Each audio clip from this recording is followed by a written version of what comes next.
Lashon Hara significa língua má. Há muitos conceitos sobre fofoca, mas a gente nunca é ensinado da maneira certa. Eu achava que fofoca era somente aquilo que prejudicava outra pessoa. No momento que eu estava fazendo a fofoca sem prejudicar a pessoa e só com uma pessoa específica, isso não me traria danos. Mas eu estava enganada. E se você quiser saber mais, acompanhe o vídeo até o final que você vai saber quanto é grave essa questão da fofoca e que ela pode estar acabando com a sua vida. Alô, eu sou a Ruth do Instagram Família Judaica e se você quer saber mais sobre esse vídeo, bora lá? Todos nós sabemos que hoje, no século XXI, o que era errado virou certo e o que era certo virou errado. Se a gente estudar a fundo, a gente vai ver que a nossa cultura aqui no Brasil é muito voltada para essa questão da Lashon Hara. Há alguns países que isso é mais controlado, só que aqui no Brasil é algo muito comum. A gente vê os canais de fofoca são muito bem vistos, muitas visualizações, muitas curtidas, muitos comentários. As pessoas estão sempre a fim de saber o que houve lá com a pessoa que era famosa, a pessoa que não era tão famosa assim. Não importa, elas estão sempre a fim de saber algo de alguém. Lashon Hara significa língua má. E é tudo de negativo que você fala sobre uma pessoa. Às vezes, nem precisa ser algo negativo. Simplesmente quando você fala, às vezes diretamente com alguém, sobre determinado assunto, já se enquadra como Lashon Hara. Um exemplo muito famoso para vocês que eu vou falar é sobre Miriam. Miriam era irmã de Moisés. Nossos sábios contam que Miriam e Aharon foram apenas falar com Moisés, porque estava tendo um bafafá entre o povo de que Moisés e Tsípora, que era a esposa de Moisés, eles não estavam mais tendo relações conjugais, né, como marido e mulher. E aí Miriam e Aharon ficaram preocupados, foram conversar com Moisés para dar um conselho de irmãos, né, o que é normal irmãos fazerem hoje em dia. Apesar de Moisés não ter visto isso com olhos maus, porque ele era um homem muito humilde, Hashem não gostou disso e simplesmente mandou a lepra para Aharon e Tsípora. Só que Aharon, na mesma hora, ele se fez techuvá, ele se arrependeu. Tsípora não, desculpa, Miriam. Miriam não se arrependeu, gente. Ela achava que estava certa.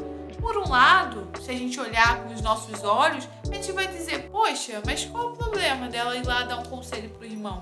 Não devemos se meter na vida dos nossos irmãos, dos nossos pais.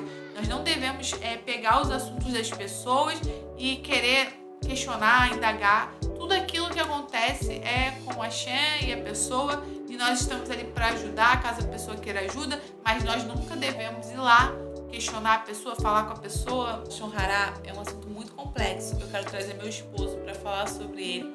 Meu esposo ele sabe bastante sobre esse assunto. Inclusive, é um assunto que os judeus sefaraditas estudam todos os dias. É um livro chamado Cuidados com a Língua.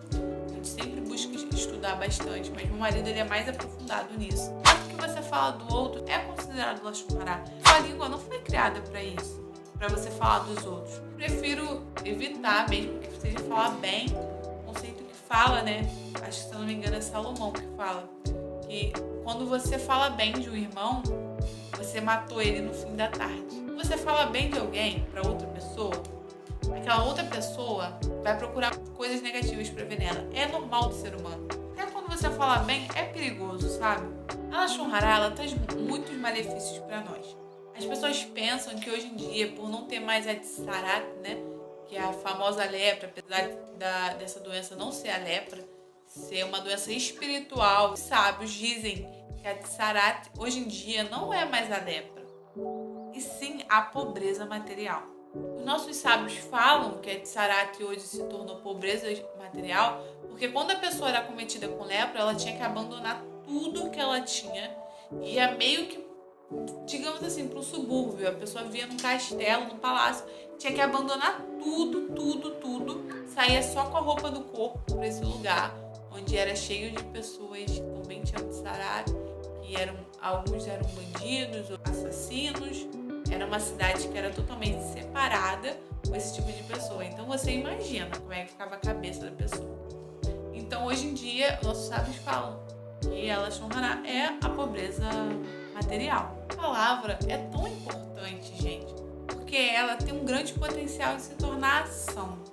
Mesmo que aquilo que você falou jamais se concretize, jamais se materialize no mundo da ação, ainda assim elas existem no mundo da fala, mais elevado e mais espiritual. Porque o homem, ele não é somente o corpo, é também a alma. Não é somente esse ser físico, ele também é um ser espiritual. No nosso plano físico, as palavras podem ser importantes apenas como ações em potencial, mas na realidade da alma, elas são verdadeiras. Tenham muito cuidado com o que você fala. Os sábios falam que a Lashon Hará, ela mata 3 pessoas. Quem fala, quem escuta, a vítima que foi usada como um instrumento de Lashon Hará. Então tenham cuidado, pois isso também é cometido como um crime de assassinato. Cuidado com o que você fala sobre as pessoas, sobre qualquer coisa. Pensem sempre que tem um olho que tudo vê, um ouvido que tudo ouve e um livro onde tudo é anotado. Então é isso, pessoal. Se você gostou desse vídeo, quer saber mais sobre, entra lá no nosso Instagram, Família Judaica. Eu sempre posto stories muito legais, reels muito legais. E a gente tá esperando por vocês lá. Às vezes é difícil, gente, dar conta de tudo. É YouTube, Instagram, outras redes sociais. Mas a gente tenta. E na medida do possível a gente vai respondendo todo mundo. Então é isso, pessoal. Shalom!